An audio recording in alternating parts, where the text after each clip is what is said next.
آئیے کتاب رحمت سورہ الکہف اٹھائیں۔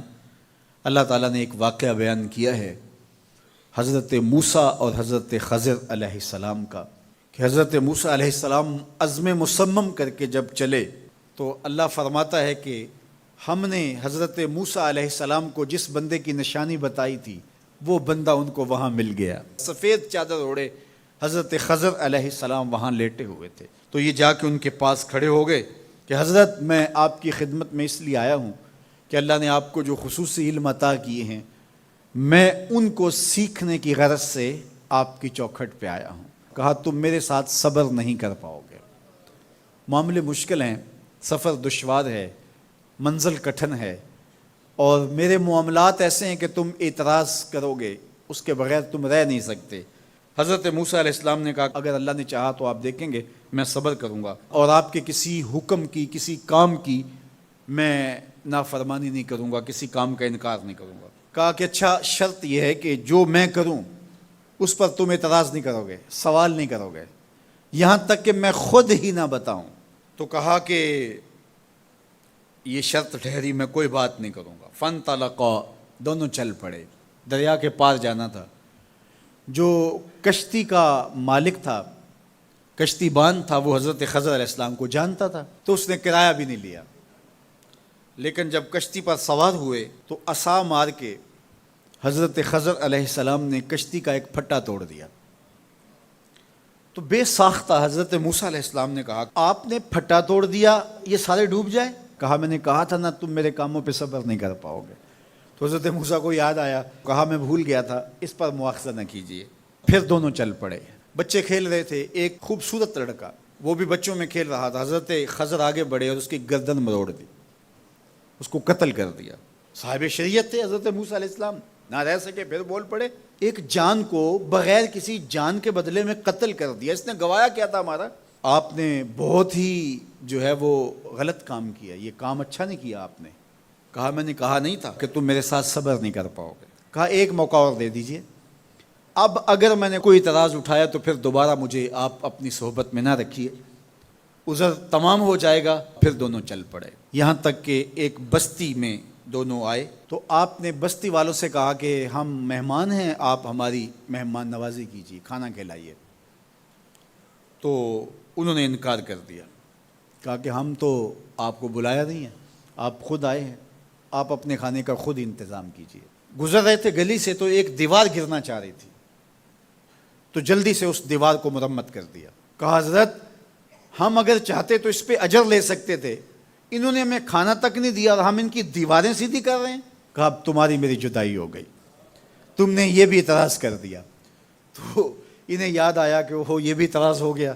اب میں تمہیں بتاتا ہوں کہ یہ 3 کام میں نے کیوں کیے۔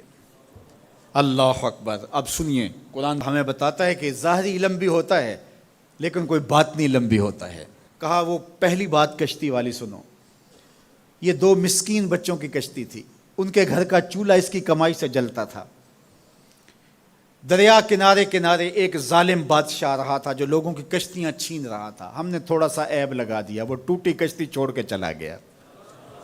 اب وہ تھوڑے سے پیسے لگا کے کشتی مرمت کرا لیں گے، گھر کا چولہا جلتا رہے گا، بتاؤ اچھا کیا یا برا کیا؟ کہا رہی بات اس بچے کی جس کو ہم نے قتل کیا، اس کے ماں باپ مومن تھے، نیک تھے، صالح تھے، بچے نے بڑا ہو کے بہت برا ہونا تھا، ہم نے اس کو قتل کر دیا، اللہ اس کے بدلے ان کو بہتر اولاد دے گا۔ علماء تفسیر نے لکھا ہے اس بچے کے بدلے میں اللہ نے ان والدین کو ایک بیٹی عطا کی جس کی نسل سے 70 نبی پیدا ہوئے۔ دیوار کی کہانی بھی سن لیجئے، یہ شہر کے 2 یتیم بچوں کی دیوار تھی اور اس کے نیچے ان کا خزانہ تھا، اور ان کا باپ بڑا نیک تھا۔ خزانہ دیوار کے نیچے ہے، دیوار گرنا چاہ رہی ہے، کسی معمولی دھکے سے گر جاتی۔ 2 ہی صورتیں تھیں، یا وہ بچے خود اپنا خزانہ اٹھا لیتے یا لوگ اٹھا کے لے جاتے۔ لوگ اٹھا کے لے جاتے پھر بھی ہاتھ میں کچھ نہ آیا، اور اگر وہ خود اٹھا لیتے تو بچے ہیں، بچپنے کی وجہ سے وہ اس کو اڑا دیتے۔ تو ہم نے اس کے اوپر دیوار کھڑی کر دی، جب تک وہ اس قابل نہیں ہو جاتے کہ یہ خزانہ نکال کے اس کو صحیح مصرف پہ لگا سکیں، اتنی دیر تک دیوار گرے گی نہیں۔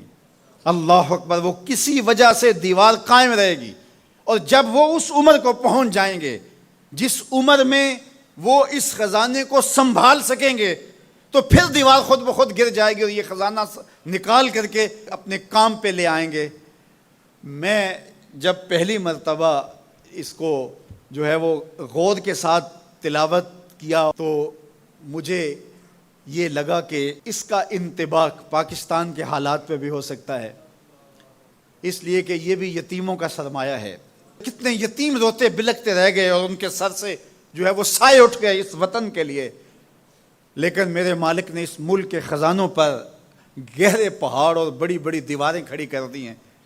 جب تک یہ قوم بلوغت تک نہیں پہنچے گی اتنی دیر تک وہ خزانے ظاہر نہیں ہوں گے، اور جب یہ قوم اپنی بلوغت تک پہنچے گی، شعوری بلوغت، فکری بلوغت، علمی بلوغت، اور رب سے جو وعدہ کیا تھا پاکستان کا مطلب کیا، لا الہ الا اللہ، جب اس بلوغت تک یہ پہنچ جائے گی، اس وعدے کی تکمیل ہوگی، پھر رب دیوار ہٹا دے گا اور پاکستان کو اللہ اتنے خزانے دے گا اور پاکستان ایسا مالا مال ہوگا دنیا دیکھنے آئے گی انشاءاللہ۔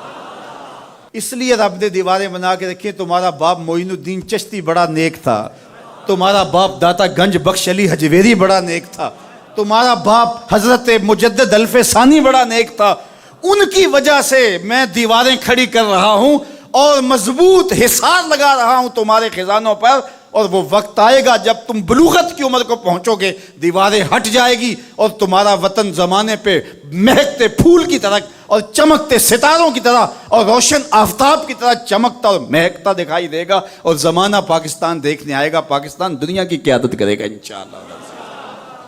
تو کہا یہ تعویل ہے ان باتوں کی جو باتیں میرے رب نے مجھے بتائی، اور یہ میں نے اپنی مرضی سے نہیں کہیں، اور جو میں نے کیا اپنی مرضی سے نہیں کیا۔ تو یہ باطنی باتیں ہیں، شاید یہ باطنی باتوں کے جوش میں یہ